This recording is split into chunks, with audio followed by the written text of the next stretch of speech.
Hello everyone and welcome back to Football Manager 2018 and the third part of this series where we take a look at what would happen if big clubs around Europe had all of their former players back. Now so far we've looked at Southampton and Porto, and today we are taking a look at AFC Ajax. They are a famous club for producing absolutely brilliant young talent, and they have sold an awful lot of them on recently, so you can already see one key player on the screen. It's Luis Suarez, who's joined the team once again. A quick apology for the lack of videos over the weekend. I took a little bit of time off, but it should be back to normal from today. There'll be another Newcastle United episode out tomorrow. At the end of this episode, I'm also going to have a look at the transfers from the last one of these where we looked at Porto, because I forgot to do that by the end of it. So we'll take a look if they sold on all of those players they brought in yet again, but I'll do that at the end of this one. So for Ajax, which players have they sold over the last 10 or so years? Well, you can see them all listed here, and there is one heck of a list. This squad is absolutely massive now. And you can see right at the top, Davinson Sanchez, one of the newest players to leave. He went to Spurs recently. He's a decent young prospect at 21 years old. David Claussen, another player who left for Everton. He moved there for £25 million, part of the team that got all the way to the Europa League final against Manchester United. Jaro Rijdervold, another one of those players, valued at £7.5 million by Crystal Palace. And you've got Kenny Tete, who's 21 years old. He moved to Lyon for just 3.6. Another player. They completely dismantled their entire team after that Europa League run.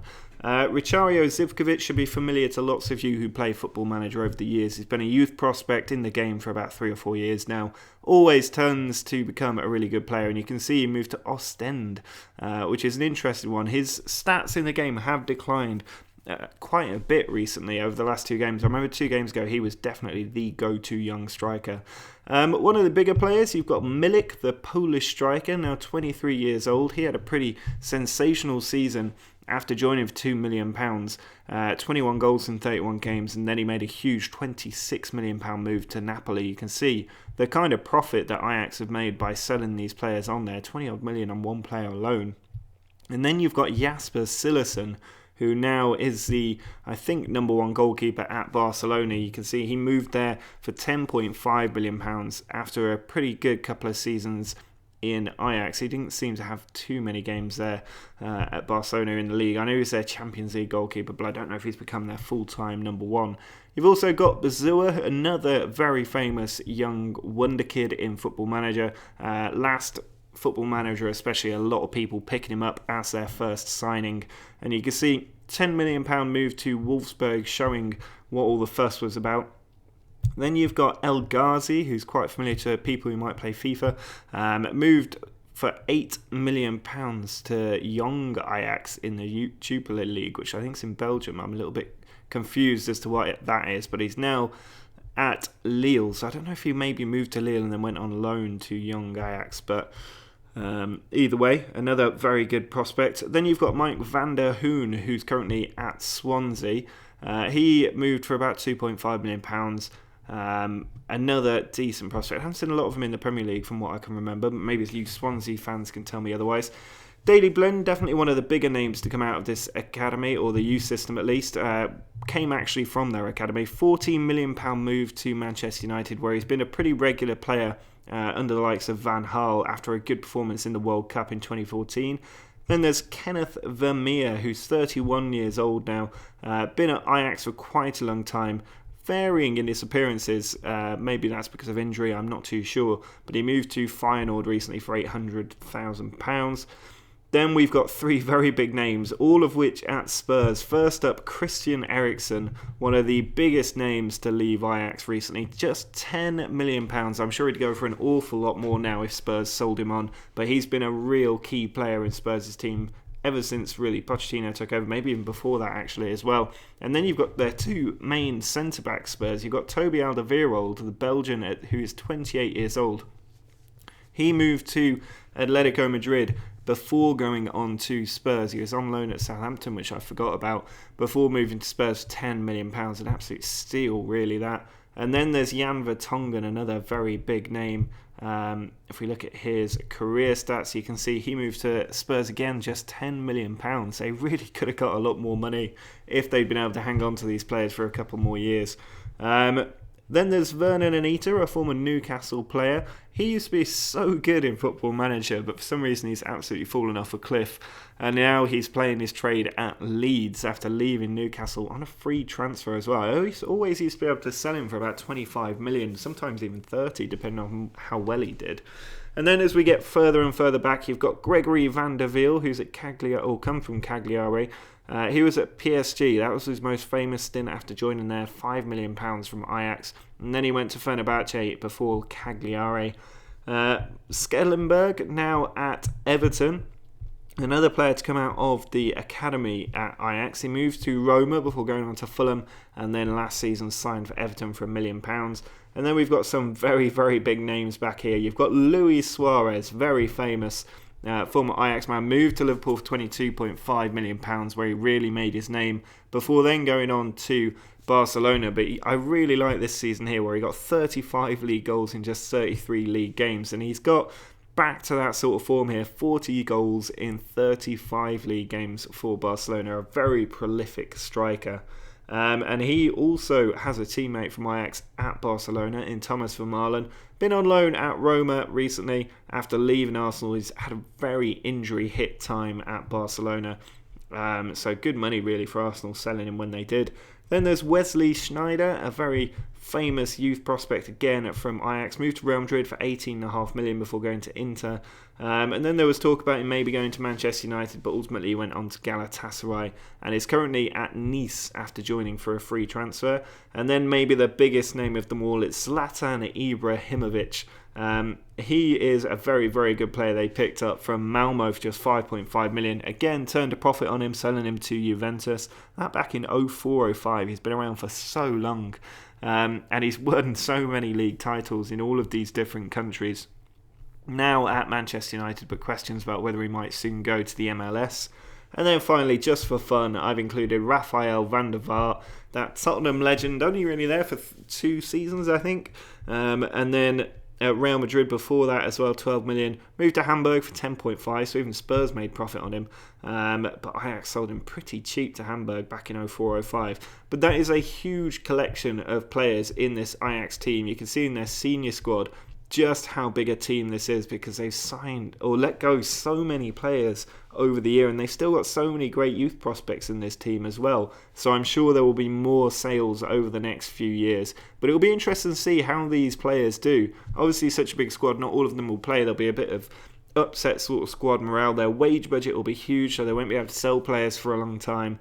Won't be able to buy players for a long time. So I imagine quite a few of them will be sold. But we're going to go forward now about 8 years or so and see how Ajax have got on. The dream with all of these experiments is that they manage to win the Champions League. That would be brilliant if we could return Ajax to their former glories and get them another European Cup.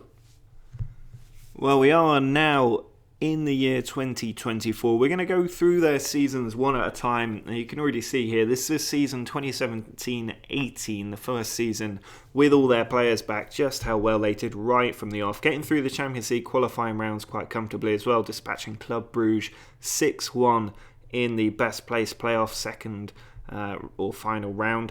And then in the group stage, they started off with a defeat to Roma 3-0. 2-1. Dzeko and Schick with the goals. Or Schick?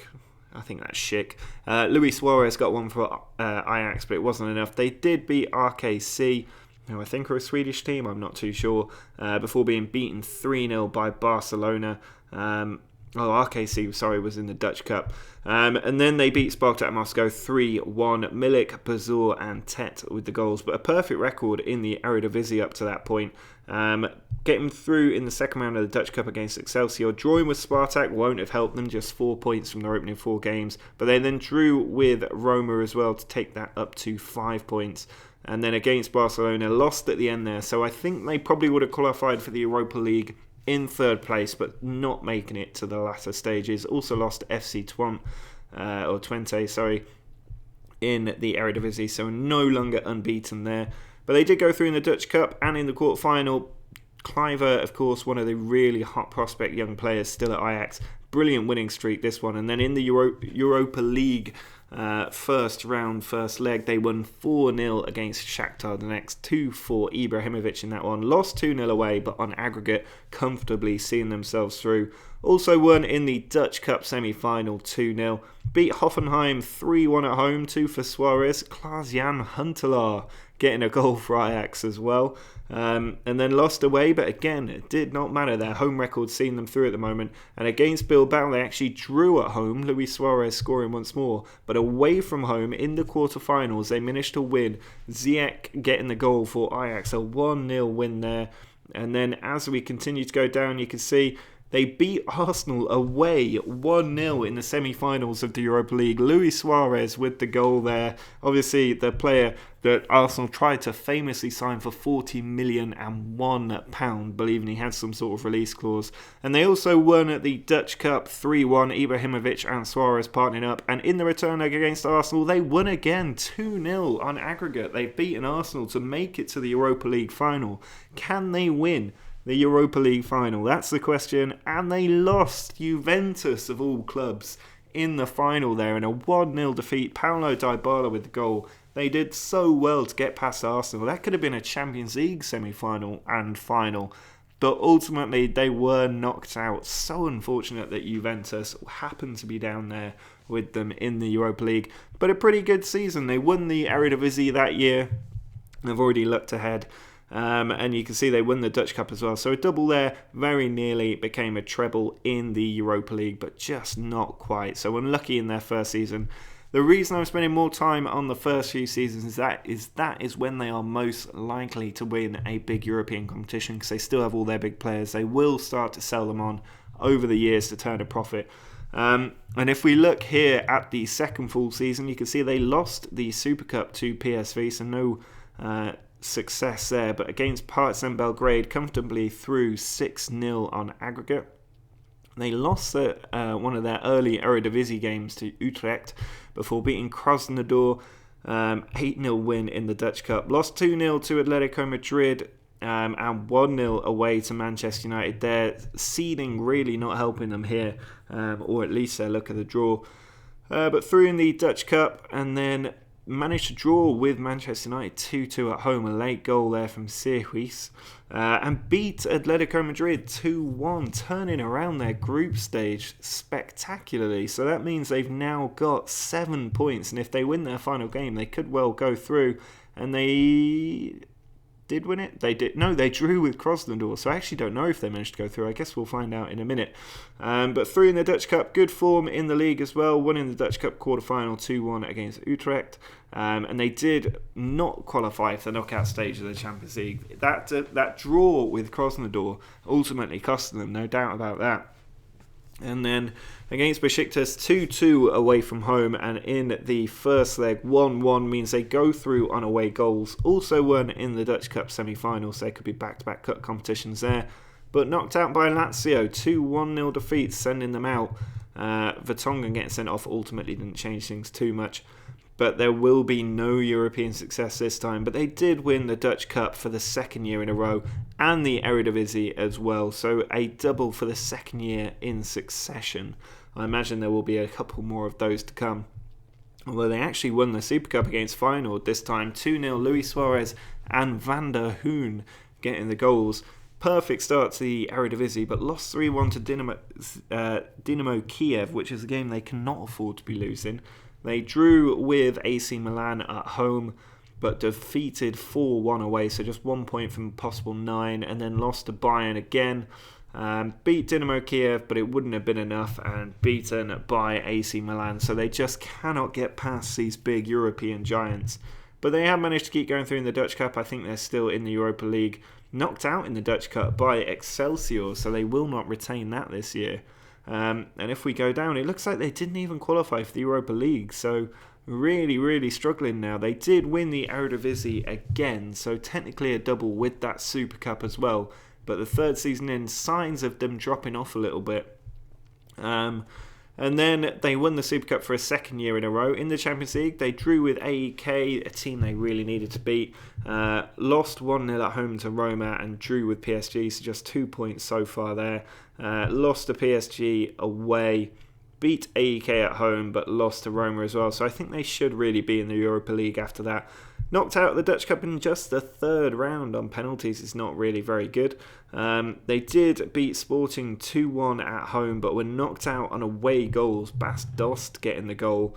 That first minute goal they conceded ultimately costing them their place in the Europa League, and they struggled in the Eredivisie this season as well. I think they didn't actually win it. We'll see, depending on whether they're in the Champions League, and they didn't win it. They're into the Europa League, so I think they finished third that season.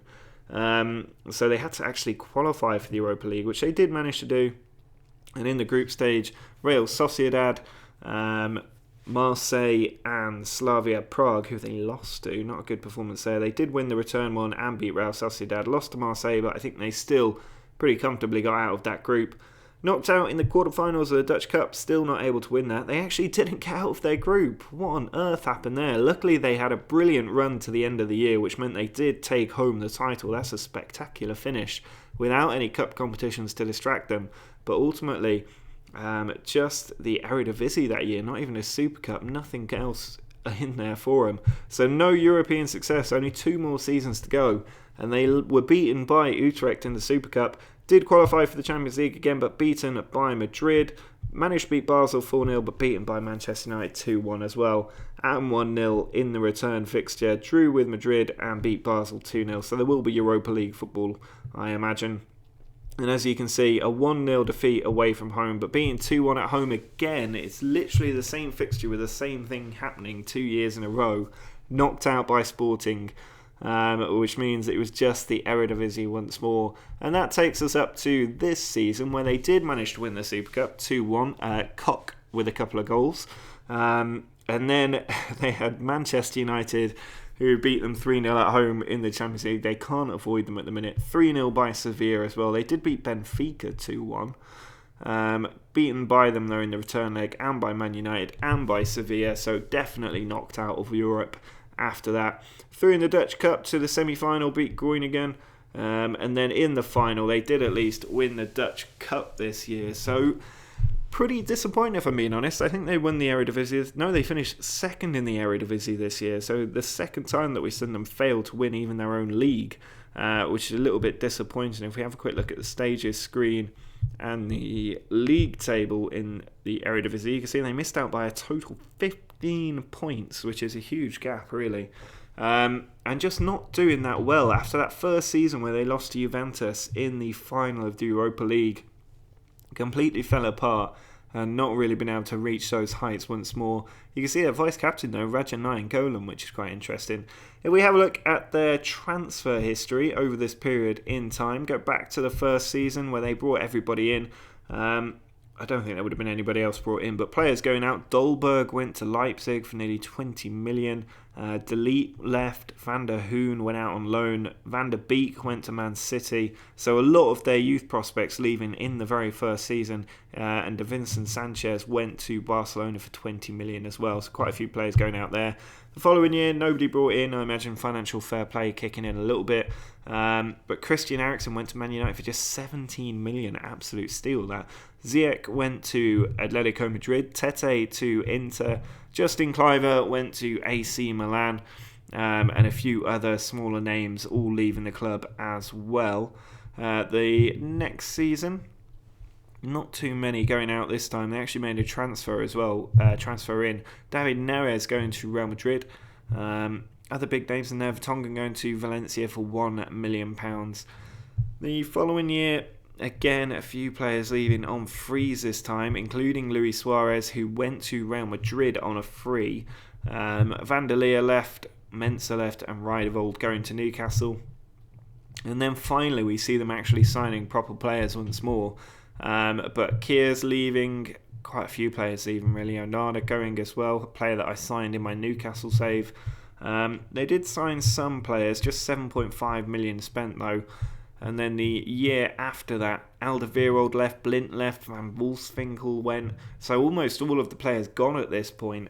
they are signing a few names, but still a transfer profit every single season. And you can see the likes of Bazour leaving the next year as well. No transfers really going over about £3 or £4 million. So they made 17 million that year, about 3 then, another 15 then, 10 million, 46 million, 61 million, 58 million. That's well over 200, probably 250 million pounds in transfer profit they've made. So they've just done the exact same thing again and sold all of these players on. If we go and have a look at Porto, then we can just have a quick look at their transfers. Obviously, we looked at them last time, but we didn't look at the players that they sold. And if we start with their first season, a lot of players going out. Rodriguez went for 35 million. Pereira left, Tellers left. They sold so many more players in their first season as well. Look at that, they're all going out. Some of them for absolute steals as well. The following year, again, a mass exodus. Some for a bit more money. Andre Silva going, Alexandro going. Just immediately selling on all of these players. I know they have wage budget issues, but they can't even hang on to their best ones. And you can see there, Ruben Neves going to Chelsea, Danilo going out as well. They had a lot more high-value players, I think, because some of the Ajax ones were a bit older than the ones that we saw leave at Porto. Obviously, feel free to pause on any of these screens if you want to see how these players are doing. But they've made a lot of money here. 70 million, 39, 65, 29, 79. They have made probably £500 million in player sales, Porto, and they never achieved anything in that time. So interesting that despite repeating the same trick, despite bringing all those players back in, neither one of those teams managed European glory with the teams that they had. That's really poor. And they also, not winning even the Europa League, but they also just did the exact same thing of letting all of the players leave, bringing in a huge amount of money, and then just not spending it. Where on earth does all the money go that these teams bring in when they sell players? That's what I'd like to know. Maybe you can let me know your guesses down in the comments. Do drop a like on the video though if you're enjoying this series, and let me know which teams you would like me to take a look at doing this kind of experiment. You can also subscribe to the channel using the button down below, and follow me on Twitter if you would like to. But until next time, see ya.